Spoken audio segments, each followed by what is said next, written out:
Hello, beautiful souls, and welcome to episode 7 of the Awakened Creators podcast, a podcast for high vibe creatives. I'm your host and founder, Amanda, providing you spiritually grounded guidance to reawaken your creativity and help you release blocks, restore flow, and reclaim your joy. We've got a fantastic episode for you today, another stellar interview with Theresa Pfister. She is the owner of Wire and Stones Designs, who between studying for her PhD, y'all, she is wire wrapping jewelry and making these incredible goddess statues out of resin and other materials. She's absolutely fabulous. And on today's show, we are talking all about finding your creative purpose, multifaceted creative expressions, and the importance of creative community as you continue your creative journey.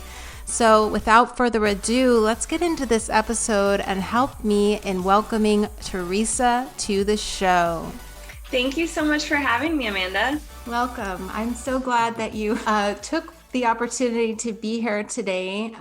This particular episode was like a call to action out there on the interwebs, and your name was tagged as one of the people we should talk to. So I'm really excited that you agreed to join us today.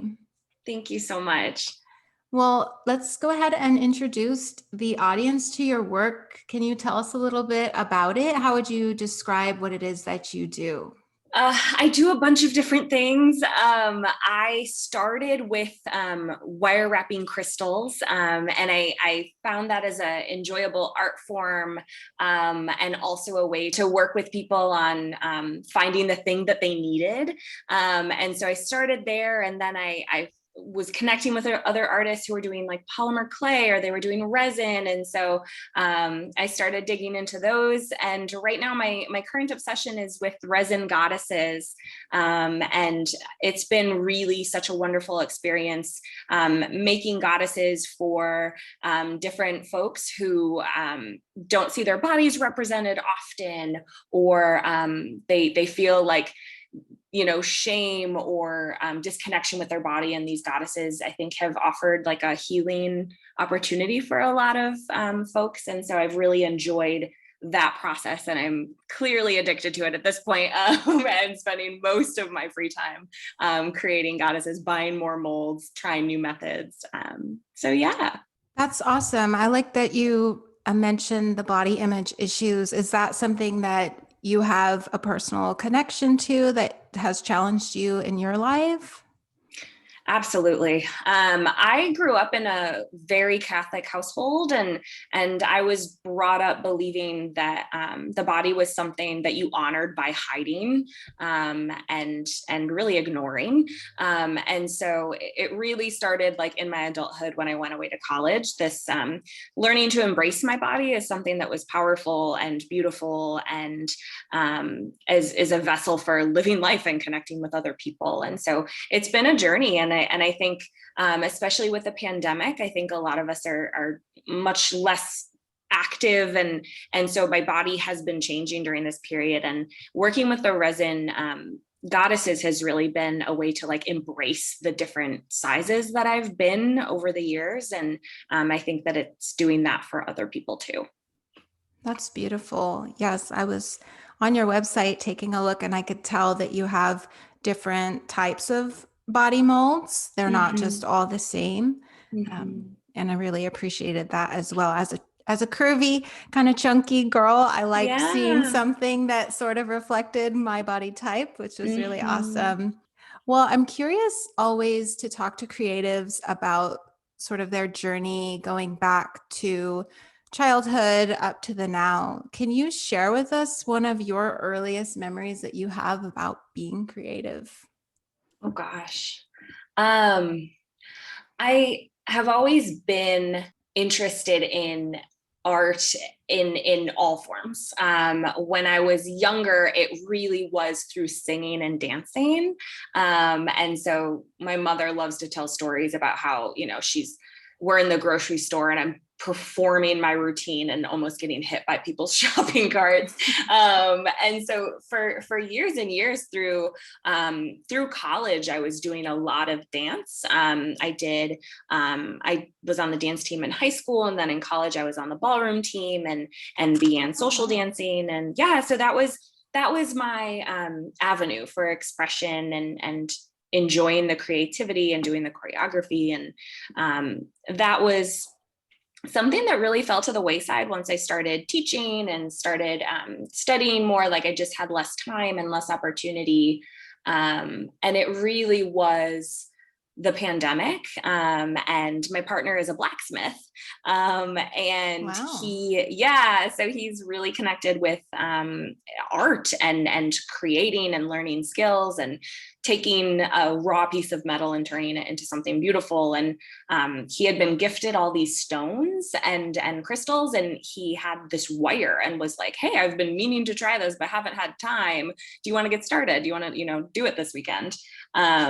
And I was hooked, like immediately was hooked. And I found that like that was my new avenue. And I've kind of like opened up this part of me that I think had been lying dormant for a while. And now that it's open, like the floodgates are open. Like I just can't stop like doing it and thinking about it. And I fall asleep designing things. I wake up writing things down. Like after my first meeting, I have to make this thing. But it's such a source of joy. And I think we all need more joy in our lives. Absolutely. Absolutely. And you touch on one of the things that's so central to what Awaken Creators is here to do, is to get people to reconnect to that joy within themselves. Mm. Even if they don't have aspirations to build a business or anything like you have, they can still tap into that part of themselves and bring themselves some joy on the daily. Mm-hmm. Yes. I like what you mentioned, your background in dance, that I can immediately see connections here to Mm-hmm. body movement Yes. and these Mm-hmm. body related sculptures. So that's fabulous to see those little signs. Mm-hmm. So now that you're kind of in this process of growing Wire and Stones designs, what's sort of your vision for the future? How do you see your creative purpose moving forward? Oh gosh, that's such a good question. So the PhD that I'm working on is educational psychology, and I study basically equity and how schools are not serving every student and not a place of wellness and safety and an opportunity, like providing opportunities to flourish for all students. And so I see this work as potentially something to connect with education, right? So I had talked a little bit about my work as being a tool for empowerment, right? So like for meeting folks where they are and offering something that makes them feel like powerful or makes them feel beautiful or reminds them that they're loved and that their body is art. And so I wonder if the next step is to create opportunities for teaching people how to do the art, right? To go through the process of creating something for themselves. And then if they desire, right, you can take that and you can take that efficacy, that feeling of I can make this thing, and hopefully apply it to other things, even if it's not more art or a business. It's just knowing that you can create something. And so potentially that's it. I think I've got a couple more years left of my PhD, and this is the soul searching time of a program where you're really trying to figure it out. And I could see that being incredibly rewarding. And I'm a teacher by trade, by career, and I would love to get back into classrooms and work with students and work with adults also who want to do this kind of exploration. That's great. That's great. I think, at least in my experience on my journey, it was always a battle for me to hold on to the progress I had made in my career and my education, because I have a master's degree in higher ed, and to transition to focusing on Awaken Creators and my writing and painting and trying to weave those two together like our past and our futures can be difficult for some people. So I think it's important that you emphasize and raise that sort of merging of those two worlds, that they don't have to be totally separate from each other. I think we do ourselves a disservice when we separate them, when we believe that creativity is something you do, in your basement when you have free time, and not something that you bring to your day to day. I don't know if you feel this way, but I feel like it's a way of communing with like your inner being that you don't necessarily access all the time. I feel like it's a way of connecting with community when I'm so isolated, right? We're all so isolated right now, but I feel honestly through my art more connected to more people than I was living my typical life before the pandemic. So I do think that merging, the more we can connect, the better. Awesome. So it sounds like you're, what grades are you teaching? Are you teaching college or adults? So before I came to the program, I taught fourth grade in Brooklyn, New York. And then I worked at a nonprofit in Manhattan as an 11th and 12th grade program manager, college advisor. And I was helping first gen low income students get into colleges. So now I'm like full-time taking the classes, doing the research, and also TAing. So working with college students. Okay. So let's imagine that, one of these students approached you about your creative projects and their own desires. Like, what kind of advice would you give to someone who seems to be really trying to find a creative purpose or reunite with that part of themselves? From your experience, what advice would you give them? I would invite them to explore without fear of committing. I think that there's so many different ways to be creative and so many different mediums and avenues to go down. And I believe truly that there's one for everyone.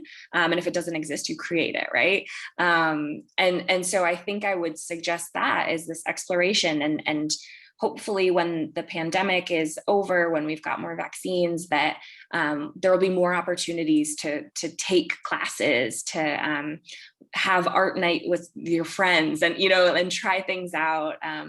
Over this pandemic, I've collected so much. Like I have so many materials for so many different crafts.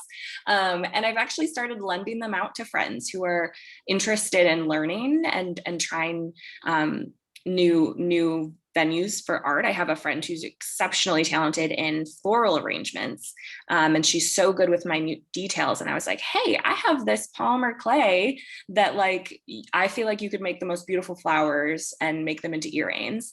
And so I just gave her like all my stuff and just handed it to her and was like, bring it back when you like have created something, and I think that her fear was to commit, right? Her fear was to spend all this money getting all this stuff to try it and be like, ugh, I don't like this. This isn't quite it. And so I think the more opportunities we can share with each other, we can create opportunities to just like test things out. My hope is that people will find something that gives them that spark, gives them that joy, and they're like hooked, and then you just follow that. Right. Like follow that thread and kind of see where it leads you. Yes. I love that so much because in my own journey, I have definitely struggled with that, especially when I rediscovered my passion for writing. I thought I had to drop everything and just become a writer somehow overnight. And then all these other creative desires started bubbling up because I had reignited this part of myself. I'm like, oh, maybe I like also drawing, and I haven't painted in years. What about that? And then this business emerged, this call to build this creative community with Awakened Creators. I'm like, well, how do I reconcile that with the writing and my career and all these other things? So it's definitely a journey. Yes. Pacing yourself is important. Yes. And yes. I love that you mentioned just not not making it about commitment to any one particular thing, but really like a commitment to yourself, right? And to letting yourself play. Absolutely. Absolutely. Yeah, I do. I found, because I was worried, right? When you're trying to build a brand, I think there's a lot of pressure to just have one style of thing that, like, if someone sees a post, they know it's you because you have a style and you have, like, all of your stuff looks very similar. And I realized within a couple months, I was like, this isn't me. Like, I was like, I want to explore different mediums. I want to try different things. And the community has been so wonderfully accepting, and through kind of exploring different mediums, I've tapped into different communities, and I've found other people like me who are like, I can't stop. Like, I started over here and now I'm over here, and the next thing I'm going for is stained glass, And so I really think that, like, listen to that voice. That's, if you're not enjoying it, if it's not bringing you joy, if it's not making you feel alive, you need to find something different, try something new. Yeah. And you've mentioned the importance of community a few times.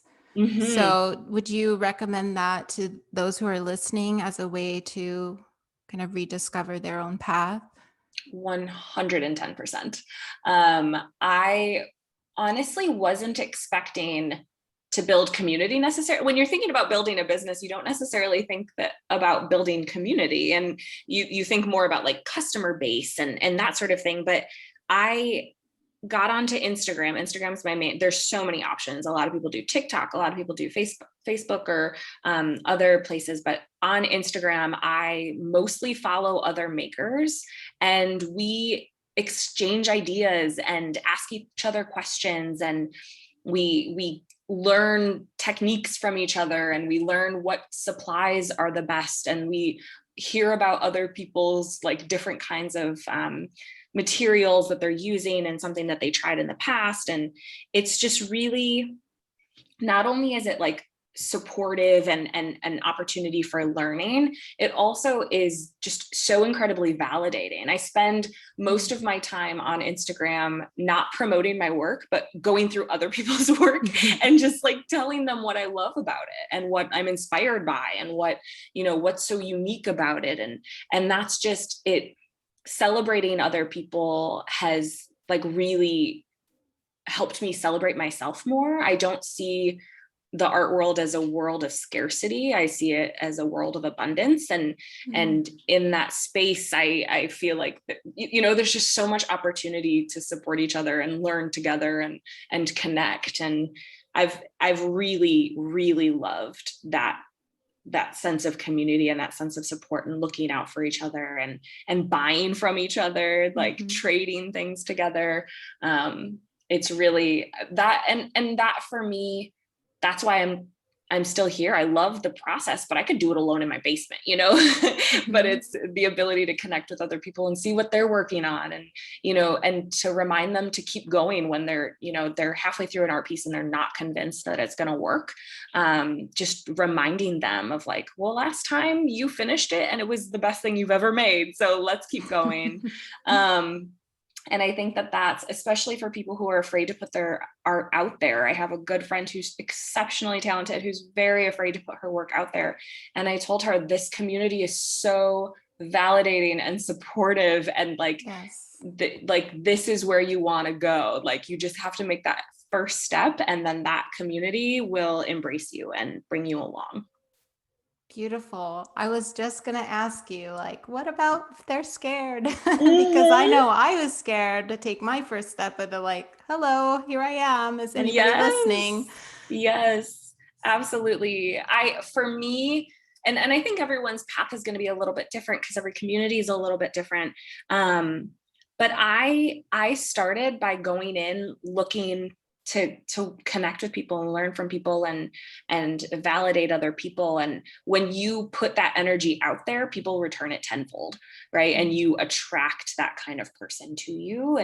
And when you share your vulnerability about how you're feeling about something you're working on, you get 10 stories of other people having experienced the same exact thing, and you realize you're not alone.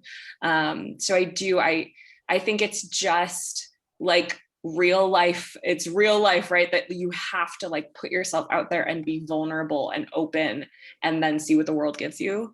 And I think that this is a really important place to practice that. Because I think for me, it's been worth every minute. And I love that you said practice. Mm-hmm. Practice. You might not come out the gate feeling the most confident about it all, which is what I wanted to ask you next, is as you were sort of doing this coming out process of like, here I am and I create things and this is what it looks like. This is me. Did you deal with any self-doubt or thinking like your stuff didn't stack up against the other people that you were seeing out there? Absolutely. 100%. I think, especially like just being brand new, I had started wire wrapping in August, and I think I created an Instagram like a month or two later. And I look back on some of the work I had put out at that point, and I'm like, "Oh, you were brave." I was like, that was confidence.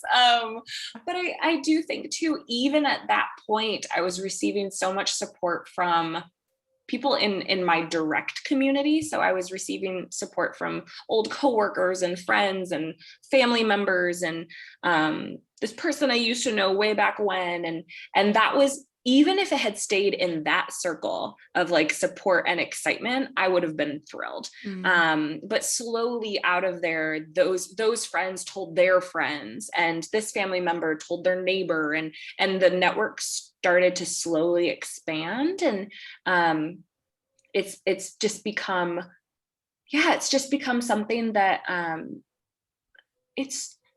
I think it comes back to this idea that I see the art world as a place of abundance, right? Like if there truly is a perfect art form, a perfect necklace, a perfect resin goddess, whatever it is, like, and that you're just trying to compare yourself to that and stack up to that, like, then I understand like not wanting to put something out there. But if you understand that you offer something unique, you offer something beautiful that is going to speak to someone, I think that to me is what I tell my friends. And that's why I remind myself of when I make a resin goddess, I'm like, it didn't turn out the way I wanted it. I still am, like, it might be perfect for someone. Like someone might see this and be like, this is exactly what I was looking for. So I trust that that's what it's meant for. That's why it turned out the way it did. And someone will find it eventually. Yeah. That's so beautiful, especially because as you're talking, I'm thinking women deal with this a lot, of this competition with each other kind of thing. And not to say that there are not male resin goddess creators or wire wrappers, because certainly there are, but just speaking to that kind of paradigm that we've sort of dealt with as a society of female energy pitting itself against one another rather than this cooperative kind of uplifting style of community. Absolutely. So this is something that it's so cool that you're pointing that out, because I genuinely in my life have worked so hard to unlearn the unhealthy ways that we think of other women. The ways that we are in competition to win attention, to win the limited positions that they'll give women of power, to just kind of see each other as our constant comparison for our bodies, for our accolades, for whatever it is. And I so much try to embrace the idea that, like, if we see each other as sisters and see each other as part of this greater whole and just support each other, every single one of us does better.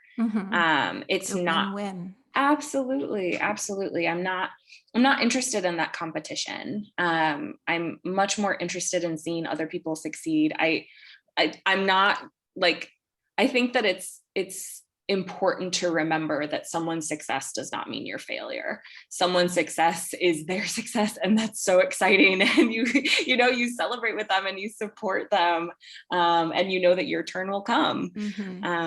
So I think it's really something that scarcity mindset, that competition mindset, I think it's really baked into our culture, and it's really helpful to identify it in yourself and kind of work on that and reframe it. Absolutely. Absolutely. From an energetic standpoint, you certainly don't want to keep perpetuating that vibration and have that Hmm. constantly coming back to you. So Yes. great. Well, okay. So you've got all this stuff going on. You've got these beautiful jewelries that you're making, these beautiful goddess statues. I even saw paintings that you Yeah. do, which is fabulous. So besides your creative stuff, what Hmm. is something else that you are passionate about? Because creatives are multidimensional. So what is another Hmm. dimension of you that is not necessarily art focused? Mm.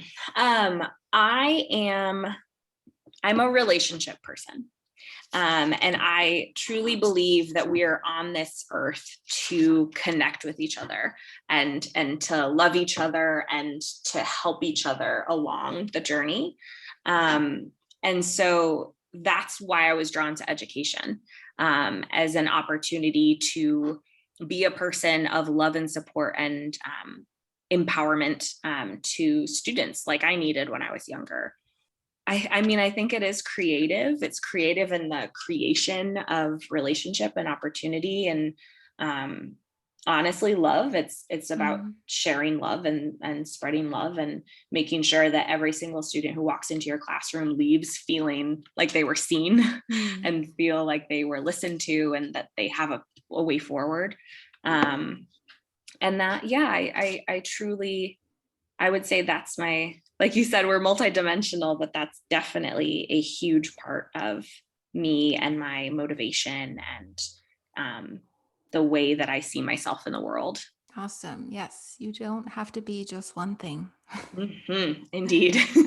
I want to ask you as we start wrapping up here, what projects you're working on or that you visualize for the future? Like, what can we look forward to from Wire and Stone's designs? Oh my gosh. Well, I don't want to tell you how much money I spent on molds recently, but I've ordered a bunch new molds of more body types, more shapes and sizes. I've invested in new inks. And so I'm looking forward to exploring more with the resin goddesses. I'm also looking into embroidery. I've made a few just for myself at this point, but I love words and I love like images and I find them powerful. And so I'm thinking through potential there. Um, and the last one actually is a suggestion coming from a friend who has bought resin goddesses from me before. And she asked me if I made candles and if Oh. I'd be interested in making candles. And I was like, this is a thing. All right, this is the direction we can go. And so it's actually very similar to pouring resin, that you pour the wax and you can incorporate oils and you can incorporate herbs. So I think that that's probably also going to be a future Wow. direction. Mm-hmm. I can already see it. That's so exciting. So Yeah, exciting. I can't just do one thing. Gotta gotta do it all. Beautiful, beautiful. Well, Theresa, where can people find you? Where can they learn more about your work? Where can they go see these beautiful, gorgeous goddess sculptures? You guys have to check these out. Oh, thank you. So Instagram is where I'm most active.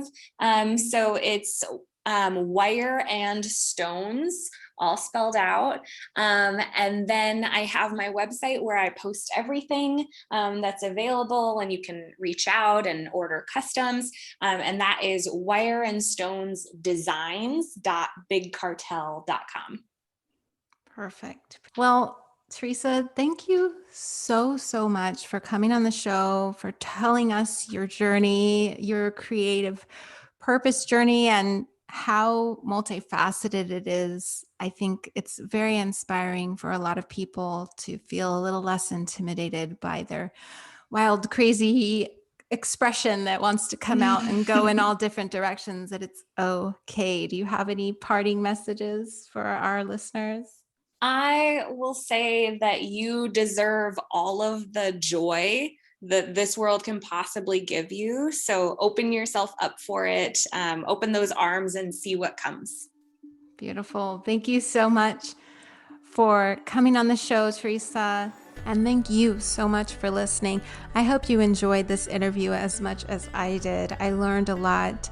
And if you're interested in joining the Awaken Creators family and a community of uplifting creatives that are here to support you on your journey, then head on over to Instagram at awaken.creators or visit our website at weareawakencreators.com, where you can find our latest freebies and courses. In fact, we just dropped a new chakra guide all about healing your creativity through chakras. You'll definitely want to check it out.